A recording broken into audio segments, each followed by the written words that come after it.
Welcome back to Radio Entrepreneurs. I'm Jonathan Freedman, and our next guest up, our ace reporter, Marc Z. Marc Z Legal Staffing needs no introduction, but nonetheless, we will. Welcome back to Radio Entrepreneurs, Marc. Great to see you. Great to see you too, John. Great to be here, and great to collaborate with you on timely employment issues that are facing us. Well, we don't just hand out the ace reporter status to anybody and everybody. You get it because you're always timely and topical. And today you want to talk about something going on in real time in the marketplace. Tell us what you want to chat about. Thanks, John. I'd like to talk about back to work health issues relating to COVID, particularly how the Delta variant has thrown a wrench in a lot of company plans. The new normal called needing to pivot every 7 days. As things change in the grander scheme, how employers are reacting and prospective employees as well. So I suspect you're seeing some changes from employers, and you're seeing maybe a little more hesitancy from applicants as well about getting back to the office. Correct. No, I mean, you know what? Even the buck stops here. Even my own company, our company and a lot of our clients planned to have everybody come back in some fashion, mostly in a hybrid role, meaning come back some days in the office, some days work remotely, and really sort of tie that into what we're talking about, the new normal. That now employers did not need everybody to come in every day, but they saw the value and the importance of having employees come in at least part of the time to connect, to discuss important issues, problems, to bond a little bit, or just change the free flow of work. For example, Slack can't cover everything. Emails, texts can't cover all issues or the dynamics. But now we have the Delta variant that's getting worse and worse. Why? Because a lot of people would not be vaccinated. A lot of people said, whether it's a health reason, whether it's a religious reason, or more likely, they just did not think without FDA approval, they wanted to be vaccinated, even though there were studies, there were publications about the process, whether it's Pfizer, Johnson & Johnson, or the Moderna vaccine. And so because we don't have herd immunity, as you heard about, that's now led to a Delta variant that now is having problems not only across the country, but worldwide. So what companies are doing, as you said, they have to pivot again, and they have to say, what are we doing? And so there's a pause now for a lot of companies. They're like pushing it to October, like Labor Secretary Marty Walsh has said, or companies are saying, maybe we should wait until after the new year. As far as hiring, John, we have other issues because a lot of companies and organizations are saying to us, we will not see a candidate if they have not been vaccinated or are planning to be vaccinated. But more likely, they're saying have not been vaccinated because we've had, since earlier this year, since at least April, people have had the opportunity to be vaccinated. And if you're not vaccinated now, that's a concern. So it's a major difference. Was there quite a shift since we talked about this a few months ago in terms of what happened. We were all sitting, I think, in the first year of this, waiting for the federal government to make determinations of how things would happen. Well, they've passed the buck, and it's now down to governors who, it seems to me, are now passing the buck, and now it's down to local authorities, mayors, etc. And we're starting to see a little bit at the state level and at the local level of mask mandates and vaccination requirements. But business has really stepped up in the last, I'd say, 60 days and requiring vaccinations in a lot of cases. And now we're starting to see, I think, government mandating it in certain industries, high risk industries, health, senior care, nursing homes, things of that nature. And I think, we're going the other way where I've seen it myself with the number of clients who have now said, enough is enough. We've given you every opportunity to vaccinate. We'll take our, not only the health of your colleagues seriously, but our clients and customers that come into our place of business. And we don't want to be the ones responsible for transmission. Right. And you know what? There was the fear of the lawsuit, the fear of, okay, a disgruntled person will bring action or complain. But now you have a groundswell of employees that see people with masks or know that somebody has not been vaccinated, and they're complaining and saying, we don't want to come to work if people are not vaccinated, and we can get the Delta variant even if we've been vaccinated. So that's what's leading to a lot of employers saying, we're on the right side of this.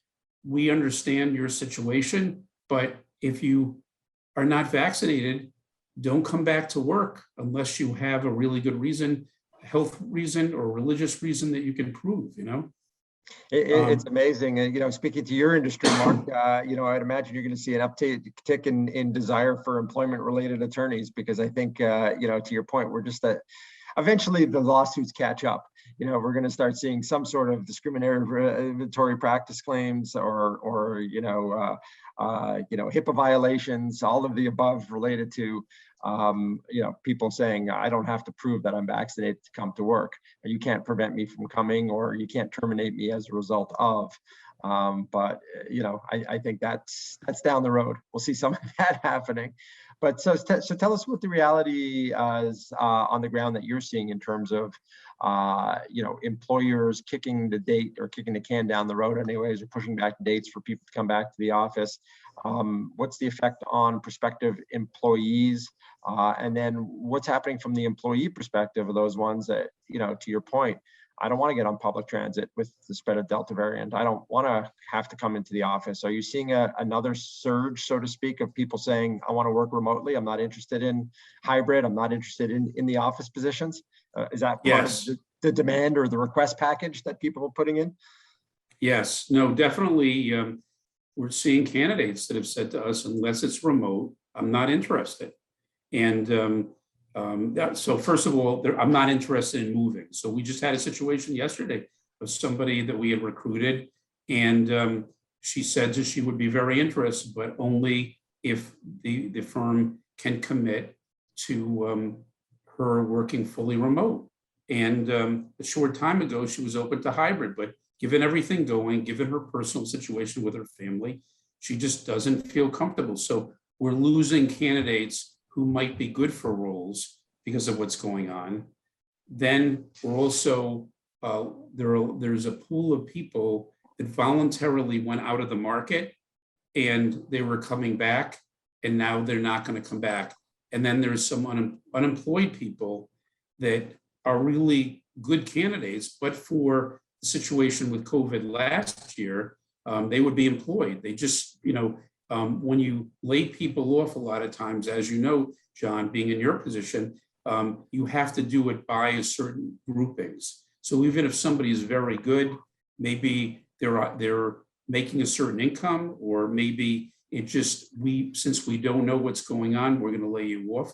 So some of these candidates now, their unemployment has been granted for another 30-something weeks. And so now they're not on the market. And then, you have people, the last thing is, because there's uncertainty in terms of what employers will do, a lot of candidates, if they're not going to give me some certainty, then we're not interested. So it is changing things, it's changing expectations, it's changing the game plan for the fall. Well, it really sets up a complex environment for employers, I think, because in these situations that I've seen, it's kind of, okay, we're going to draw a line in the sand. We're going to establish a date by which, we need our associates to be vaccinated. And then, invariably there's the pushback. I can think of one instance where nominal pushback, but pushback nonetheless. And so you lost, a handful of people. This is an employer that may have 70 or 80 people.